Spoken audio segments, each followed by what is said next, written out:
محترم ناظرین، آج ہم آپ کو واقعہ سنانے جا رہے ہیں جسے سن کر آپ حیران رہ جائیں گے اور آپ کا ایمان تازہ ہو جائے گا۔ یہ واقعہ ہے ایک اللہ والے، ایک کتے اور ایک مظلوم لڑکی کا۔ اس واقعے کو مکمل جاننے کے لیے ہمارے ساتھ رہیے گا۔ بسم اللہ الرحمن الرحیم۔ محترم ناظرین، ایک اللہ کے ولی جو اللہ کے دین کو پھیلانے کے لیے بستی بستی، نگر نگر اور جگہ جگہ پھرا کرتے تھے اور لوگوں کو اسلام کی دعوت دیتے۔ لوگوں کے دلوں میں اس اللہ والے کے لیے بہت عزت تھی۔ اللہ پاک نے انہیں بہت سی صلاحیت سے نوازا ہوا تھا۔ وہ مشکل سے مشکل معاملے کو بہت آرام سے حل کر دیا کرتے تھے۔ ایک دفعہ وہ اللہ والے دین کی تبلیغ کے لیے کدھر جا رہے تھے۔ ان کا گزر ایک گاؤں سے ہوا۔ وہ گاؤں بہت خوبصورت تھا۔ وہاں غیر مسلم لوگ آباد تھے جو جھوٹ اور سچ کی تمیز نہیں رکھتے تھے۔ وہاں بڑے بڑے تاجروں کے قافلے گزر رہے تھے کہ ان کو وہ گاؤں بہت پسند آیا۔ ایک جگہ انہوں نے دیکھا کہ ایک نوجوان لڑکی کو ایک نوجوان لڑکا بہت بری طرح مار رہا ہے۔ وہ یہ سب دیکھ کر بہت پریشان ہوئے اور فوراً وہاں پہنچے تو انہوں نے دیکھا کہ وہاں بہت ہی حسین و جمیل نوجوان لڑکی جسے لڑکا بہت بے دردی سے مار رہا تھا اور باقی لوگ وہاں کھڑے ہو کر یہ تماشا دیکھ رہے تھے۔ وہ اللہ والے اس نوجوان لڑکے کے پاس گئے اور کہنے لگے کہ اللہ کے خوف سے ڈرو اور اس لڑکی کو کیوں مار رہے ہو؟ سب لوگ تماشا دیکھ رہے ہیں، کچھ تو شرم کرو۔ پھر وہاں کھڑے ایک شخص نے کہا کہ یہ لڑکی اسی قابل ہے، اس کو تو جان سے مار دینا چاہیے اور یہاں سے نکال دینا چاہیے۔ یہ بہت ہی بدکار لڑکی ہے، ہمارے گاؤں میں رہنے کے قابل نہیں ہے۔ وہ اللہ والے کہنے لگے کہ آخر اس نے ایسا کون سا جرم کیا ہے، کون سا گناہ کیا ہے جس کی اتنی بڑی سزا دے رہے ہو؟ اس نے کہا کہ یہ لڑکی لالچی اور بدکار عورت ہے۔ یہ ہمیشہ اس نوجوان کے پاس چلی جاتی ہے جو مال و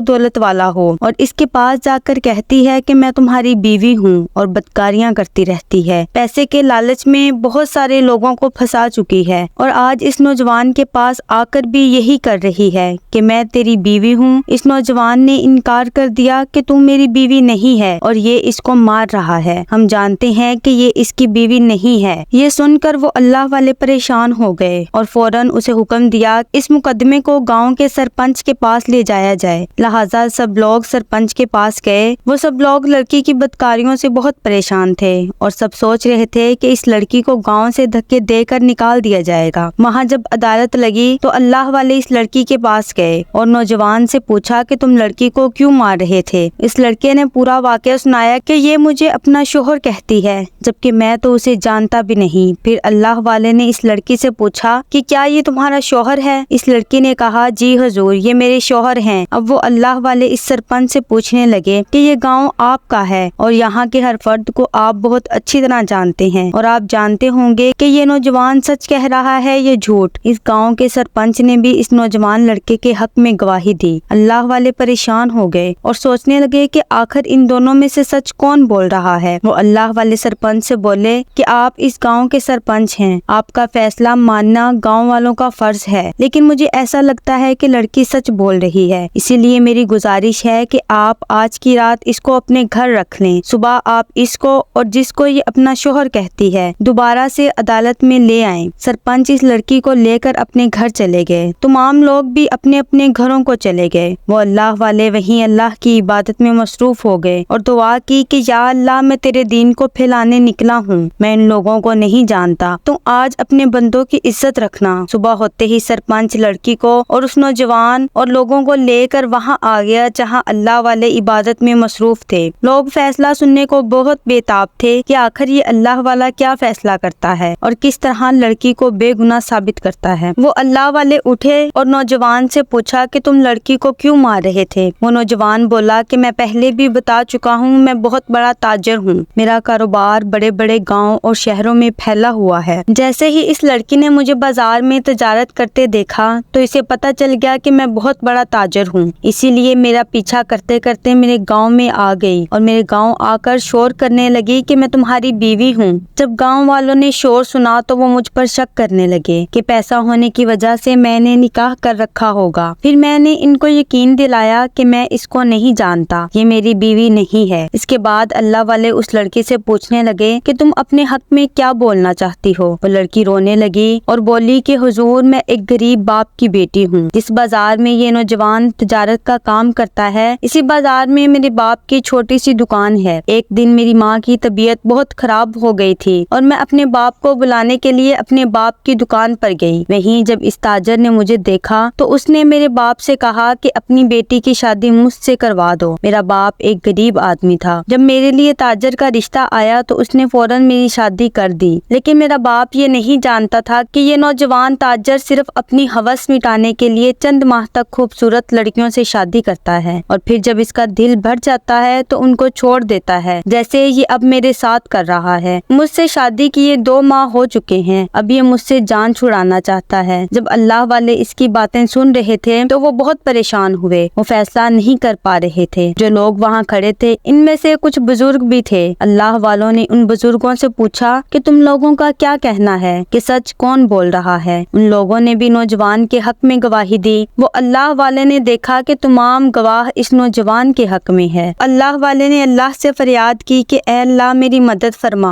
میں نہیں جانتا کہ کون سچ بول رہا ہے کون جھوٹ بول رہا ہے، تو مجھے کوئی رستہ دکھا۔ پھر اللہ والے اس لڑکی سے بولے کہ اب میں تم سے جو پوچھوں گا اس کا سچ سچ جواب دینا۔ وہ لڑکی بولی کہ حضور آپ نے جو پوچھنا ہے پوچھئے، میں سچ سچ جواب دوں گی۔ پھر اللہ والے کہنے لگے تم خود کو اس نوجوان کی بیوی کہتی ہو تو پھر تو تمہیں اس کے گھر کے بارے میں سب پتا ہوگا۔ وہ لڑکی بولی کہ جی مجھے اس کے گھر کے بارے میں سب پتا ہے۔ پھر اللہ والے کہنے لگے کہ کیا اس نے اپنے گھر میں پالتو جانور پال رکھے ہیں؟ وہ عورت بولی جی ہاں، میرے شوہر کے پاس بہت سارے گھوڑے ہیں اور اس کی پسند کا ایک کتا بھی ہے جو کہ مصر کے تاجر سے اس نے خریدا تھا۔ میری شادی کے بعد اس کتے کی دیکھ بھال میں خود کیا کرتی تھی۔ جب اللہ والے نے اس کی بات سنی تو بولے کہ اس مقدمے کا فیصلہ اب اس تاجر کے گھر ہوگا۔ پھر وہاں کھڑے تمام لوگ حیران تھے کہ آخر یہ اللہ والا کر کیا رہا ہے۔ پھر تمام لوگ اس تاجر کے گھر پہنچے۔ جیسے ہی اللہ والے گھر کے اندر داخل ہونے لگے تو وہ رک گئے اور اس لڑکی سے بولے کہ پہلے تم گھر میں جاؤ۔ پھر اللہ والے نے اس نوجوان لڑکے سے کہا کہ اپنے ملازم سے کہو کتے کو آزاد کر دو۔ جب کتے کو آزاد کر دیا گیا تو وہ کتا بھاگتا ہوا اس لڑکی کے پاس گیا اور اس کے پاؤں میں جا کر بیٹھ گیا۔ اس لڑکی نے محبت سے کتے کے سر پر ہاتھ پھیرا۔ وہ اللہ والے اس نوجوان سے کہنے لگے کہ اس مقدمے کا فیصلہ ہو چکا ہے۔ وہاں موجود تمام لوگ حیران تھے۔ وہ اللہ والے بولے کہ یہ لڑکی سچ بول رہی ہے، یہ سچ میں اس تاجر کی بیوی ہے۔ وہ تاجر بولا کہ اس گاؤں کے تمام لوگوں نے میرے حق میں گواہی دی ہے، یہ میری بیوی نہیں ہے۔ وہ اللہ والے بولے کہ دنیا کی ہر چیز خریدی جا سکتی ہے مگر محبت کبھی نہیں خریدی جاتی جو آج اس کتے نے دکھائی ہے۔ تم نے پورے گاؤں والوں کو خرید رکھا ہے، اسی لیے یہ سب تمہارے حق میں گواہی دے رہے ہیں۔ یہ لڑکی تمہاری بیوی ہے، تم اعتراف کر لو۔ وہ تاجر اللہ والے کے منہ سے یہ سب باتیں سن کر ڈر گیا اور ان کے قدموں میں گر گیا اور بولا کہ بے شک یہ میری بیوی ہے، میں نے اس سے شادی کی تھی، مجھے بتا دیجئے کہ آپ کو کیسے پتا چلا کہ یہ لڑکی سچ بول رہی ہے۔ وہ اللہ والے بولے میں نے کہا تھا کہ ہر چیز خریدی جا سکتی ہے مگر وفا کو نہیں۔ اسی طرح جیسے ہی تم نے اس کتے کو آزاد کیا وہ اس لڑکی کے پاس گیا اور اس کے قدموں میں بیٹھ گیا کیونکہ یہ اس گھر میں رہتی تھی۔ اگر یہ تمہاری بیوی نہ ہوتی تو وہ کتا کبھی بھی اس کے قدموں میں نہ بیٹھتا۔ وہاں پھر اللہ والے تمام لوگوں سے کہنے لگے انسانوں سے اچھے تو جانور ہیں جو وفا کرتے ہیں اور چند پیسوں کی خاطر بکتے نہیں ہیں۔ تمام گاؤں والوں کے سر شرم سے جھک گئے۔ اللہ والے بولے میں اس کتے کو تم سب سے قیمتی سمجھتا ہوں۔ پھر اللہ والے اس نوجوان سے بولے تمہیں اس کی کیا سزا ملنی چاہیے؟ وہ نوجوان تاجر بولا آپ جو سزا دیں گے مجھے منظور ہے۔ وہ لڑکی رونے لگی اور بولی کہ یہ میرے شوہر ہیں، اسے معاف کر دیں۔ پھر اس نوجوان نے اپنی بیوی سے کہا کہ میں نے تمہیں سب کے سامنے ذلیل کیا مگر تم اب بھی مجھ سے اتنی محبت کرتی ہو، مجھے معاف کر دو۔ وہاں موجود تمام لوگ اللہ والے کی ذہانت کی داد دینے لگے اور کلمہ شہادت کی گواہی دی اور پھر پورا گاؤں مسلمان ہو گیا۔ محترم ناظرین، کبھی بھی کسی مظلوم پر ظلم ہوتا ہوا دیکھ کر اگر اس کے خلاف آواز نہیں اٹھاؤ گے